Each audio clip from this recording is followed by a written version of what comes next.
নব্বই দশকে আমাদের মা দাদিরা কিভাবে খেজুরের পাতা দিয়ে পাটি বুনতো। তাদের কিন্তু এত উন্নত জীবনযাপন ছিল না যে এত ভালো কিছু তারা কিনবে। চলেন একটু ঘুরে আসি শৈশব থেকে। সময়ের সাথে কালার বিবর্তনের সাথে এই সব কিন্তু আমাদের জীবন থেকে হারিয়ে গেছে, কিন্তু সেই সোনালি দিনগুলো কিন্তু খুবই সুন্দর ছিল। শৈশবগুলো এখন যেন শুধু স্মৃতিই হয়ে আছে।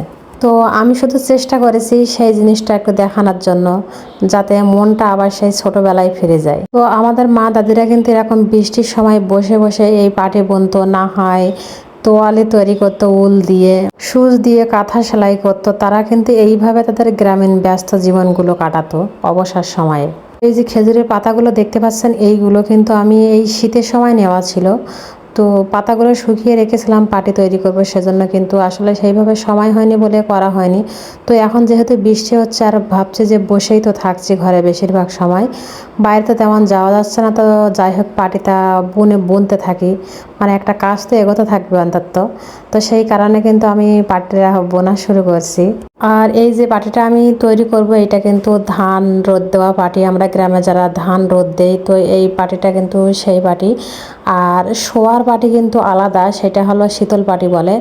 আর এইটা কিন্তু একটু মোটা টাইপের হয়, যেহেতু ধান রোদ দেওয়া হয় সেজন্য তো অত বেশি ভালো করা হয় না।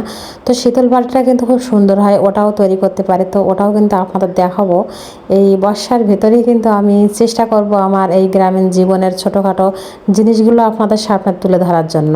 তো এই পাটির যে জোটা আমি তুলেছি, এটা কিন্তু 8টা পাতা দিয়ে তুলছি। আর অবশ্যই আপনারা দেখবেন পাতার নিচে যেন একটু মানে আঁশ থাকে, তা না হলে যখনই আপনি এটাকে একটু টাইট করতে যাবেন তখনই কিন্তু পাতাটা ছুটে যাবে আর পাটিটা কিন্তু নষ্ট হয়ে যাবে। তো সেই কারণে কিন্তু জোটা যখন তুলবেন তখন কিন্তু সবচেয়ে ভালো পাতাটা দিয়ে জোটা তুলে নেবেন, তাহলে কিন্তু খুব সুন্দর হবে।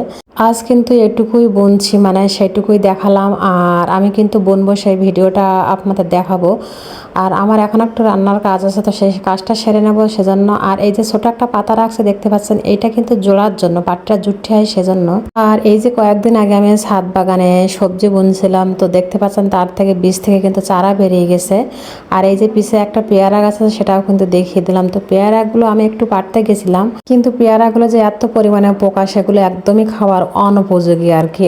যেহেতু আমরা স্প্রে করি না, তো সেই কারণে কিন্তু পোকা হয়েছে। আর যারা স্প্রে করে সেইগুলো কিন্তু পোকা হয় না। তো ঘরের ভিতরে কিন্তু চলে আসলাম, যে টুকিটাকি কাজগুলো ছিল বিছানা গোছানো, তো সেই কাজটাই করছি। আর খেজুরের পাতার পাটি কিন্তু খুবই সুন্দর হয়, মানে পাতের যে বিছানাগুলো থাকে সেইগুলোর থেকে কিন্তু অনেক মজবুত হয়। আর এইগুলা কিন্তু অনেক দিন পর্যন্ত টেকসই হয়। মানে আমাদের পুরনো দিনের মা দাদি, তাদের চিন্তাধারা কিন্তু অসাধারণ ছিল। তারা কিন্তু খাওয়া দাওয়া থেকে শুরু করে শোয়ার জায়গা পর্যন্ত এই পাটি ব্যবহার করত। মানে যেখানে যেমন লাগতো ঠিক সেই টাইপের করে তারা তৈরি করে নিত। তো কি সুন্দর ছিল জীবন, তাই না? আমি আমার এই বর্ষার দিনের গ্রামীণ ব্যস্ত জীবনটা ভাবছি যে পার করব সেই টাইপের কিছু ভিডিও দিয়ে, যেগুলো আসলে আমাদের জীবন থেকে হারিয়ে গেছে, যা দেখলে আমাদের শৈশবকে মনে করিয়ে দেবে। আমি চেষ্টা করব সেই ভিডিওগুলো আপনাদের মাঝে তুলে ধরার জন্য। তো আমি এখানে রান্না করতে চলে আসলাম। মাছের যে ডিমগুলো ছিল, ডিমগুলো একটু জাল দিয়ে রেখেছিলাম, তো সেই জাল দেওয়া ডিম দিয়ে কিন্তু কাঁকরোলটা ভাজি করে নেব। চিংড়ি মাছটা আর দেবো না, ডিম যেহেতু আছে, তো সেই কারণে কিন্তু আর চিংড়ি মাছ দিচ্ছি না। আর মাছের ডিম দিয়ে কিন্তু কাঁকরোল ভাজি, উচ্ছে ভাজি খুবই ভালো লাগে, আমার তো ভালো লাগে, অসাধারণ লাগে এটা আর কি। আমার রান্নাঘরের কাজটা কিন্তু এখনও শেষ হয়নি, তো সেই কারণে কিন্তু আসলে যেভাবে চাচ্ছি সেইভাবে আমি কিছু করতে পারছি না।